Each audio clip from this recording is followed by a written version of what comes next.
What's up, guys? Welcome back to the office.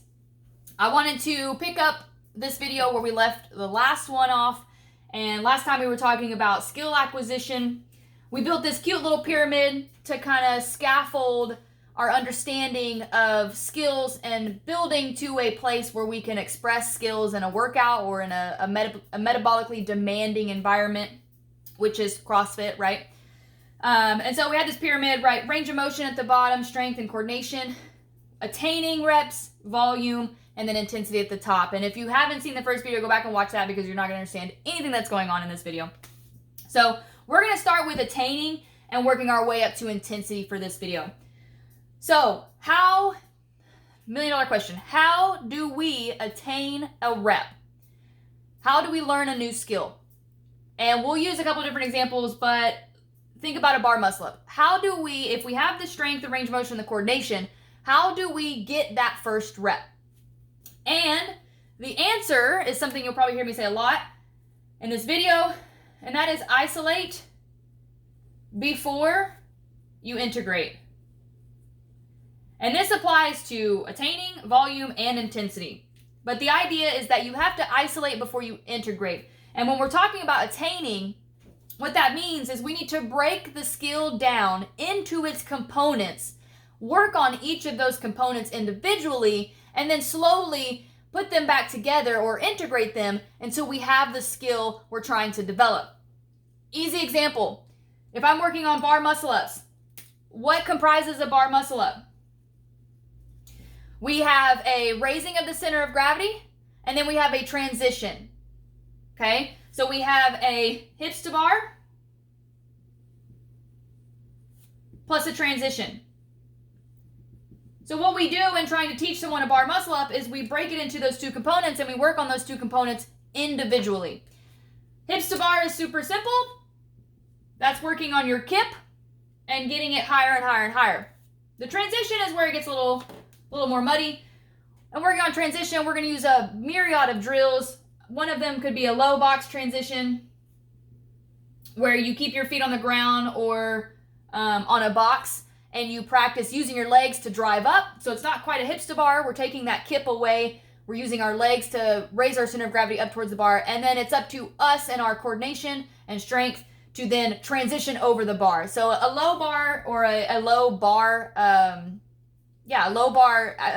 transition drill would be working that transition. And then from there, you also have like jumping, which starts to look a little more like a full bar muscle up. From jumping, once we get hips to bar and transitions, then we start working on a banded bar muscle up. And from banded, we would then try to start making attempts at a full bar muscle up. Right, so you can see the example I'm using here is super simple. You break it apart, you work on its components, and then you slowly put it back together. Another example that's kind of easy to conceptualize is double unders. So what do you need for double unders? You need a good jump, and you got to make it repeatable. And then you need rhythm or cadence. I like to call it cadence. So how do you work on that? Very simply, you work on the jump. And you learn literally how to jump and then make that jump repeatable. You've got to be able to jump high enough to get the rope pass under twice. And then cadence, we have another, again, myriad of drills that we can use to teach someone the cadence. The most common one is probably the penguin, in which you start utilizing your large jump. And while you're in the air, you tap your legs twice, right? So you start learning that cadence of jump 1, 2, jump 1, 2, jump 1, 2, jump 1, 2. And then you also have other drills like the imaginary double under. But basically the idea is you break it up and then you slowly put it back together. You got to work on its individual components before you can integrate to make one big complex component. So isolate before you integrate. And you see this with every skill in CrossFit, going through bar progressions at the beginning of class to learn the clean or the snatch is a great example of working on each individual component and slowly integrating into the full skill. So progressions, barbell progressions are another example of attaining reps via isolating before integrating. Now, when it comes to volume, let's say you've gotten to the point where you can do double unders, you can do a few, or you've gotten a bar muscle up. What we need to do now is we need to build in volume because We can't just go straight into a workout or an intensity piece because we're likely not going to be able to express the skill because the skill isn't quite developed yet. We have to build in volume to make that skill repeatable, make it efficient, and make it able to be expressed over and over and over again despite the environment we're trying to navigate in, which in most cases in CrossFit is a very metabolically demanding environment. So building in volume is very simple. I like to call it practice. And we practice in an isolated manner. In other words, we do not start mixing in other skills just yet or other movements. An example of this would be doing 4 sets of 20 double unders, rest 2 minutes between. Very simple, not sexy, but it builds in volume. You start being able to string more and more together. We're not introducing fatigue just yet, right? We're doing sets of just the movement and allowing 2-minute rest in between each set. That gives you the time to recover, so hopefully you can repeat the skill. Another example of practice, let's use the bar muscle up, would be every minute on the minute for, let's say, 8 minutes, you do 1 bar muscle up. And that's it. That's it. Again, same concept. You're just doing the movement or the skill isolated by itself. You're not introducing anything else. And you've got plenty of rest in an effort to make that skill repeatable. And these are super simple, and they're also really easy to progress. So in the case of the double unders, once we start getting really good at 20, maybe we bump to 30. And then we bump to 40. And then we bump to 50. And then maybe over time, we only rest 1 minute. Right? And you see where I'm going is like, we're just building in volume. We're building in the ability to repeat the skill. And it would be the same thing with the bar muscle ups. Instead of just doing 1 bar muscle up every minute on the minute, maybe I do 2 or 3, or maybe I extend it to 10 minutes, right? I'm just building in reps. I'm building in reps, making the skill repeatable. Once we have enough volume and we build to a functional level of volume, then we can start playing with intensity. But this is where a lot of people go wrong, and that they submerge themselves or immerse themselves straight into intensity without any regard to how developed the skill is. And that's a huge mistake because that can very quickly and very easily result in bad habits being developed. A big one with bar muscle ups is you see a chicken wing, right? And that they haven't developed the skill and the efficiency quite enough yet to express it in a metabolically demanding environment. And when it becomes metabolically demanding, they start compensating because they're tired and they're taxed and they're fatigued and they can't quite express the skill because they haven't quite built the volume. So when we start introducing intensity, there is a progression to it that we want to pay attention to. And we start with it in isolation to build the volume, but then we move to integrating, again, isolate before you integrate, integrating the movement with very simple, easy contractions that really are only going to tax the respiratory system and maybe blood flow. And what I'm talking about is cyclical work. So a good example, let's use an example, 4 sets. Let's say we're going with bar muscle ups. So we're going to do a 10 calorie bike and 3 bar muscle ups.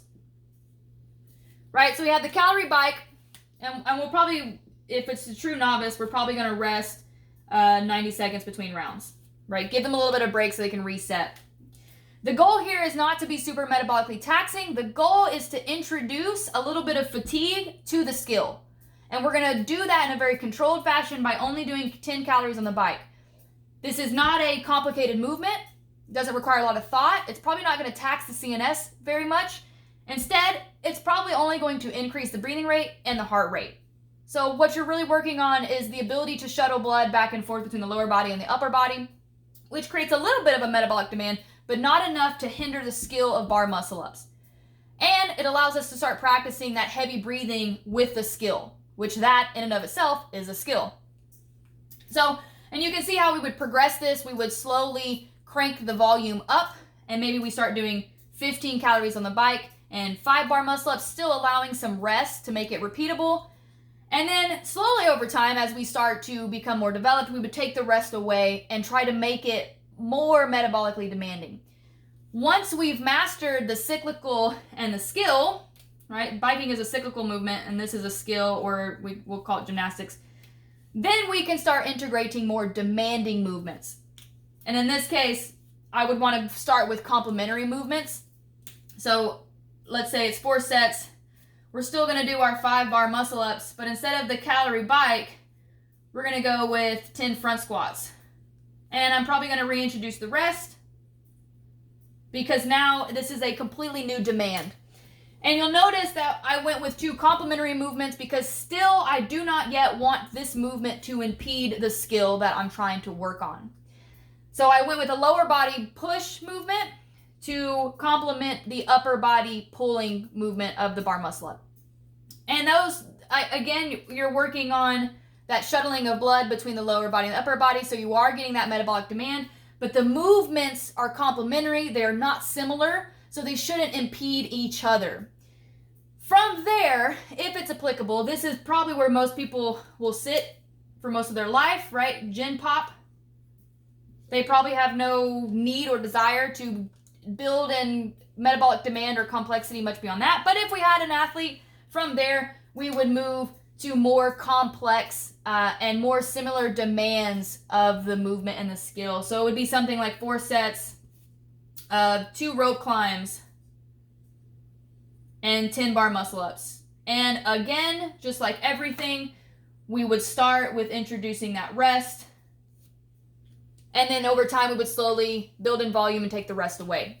So as you can see, what we're working on here is moving from very simple to very complex, slow to fast, not very metabolically demanding to more metabolically demanding, or not very intense to very intense. So that's just a little brief explanation of scaffolding towards intensity and how it's super important to build in volume and build in skill and isolate before you integrate, so you can express skills better in Metcons, in the sport of CrossFit, whatever it is that we're talking about. So hopefully you guys like this video.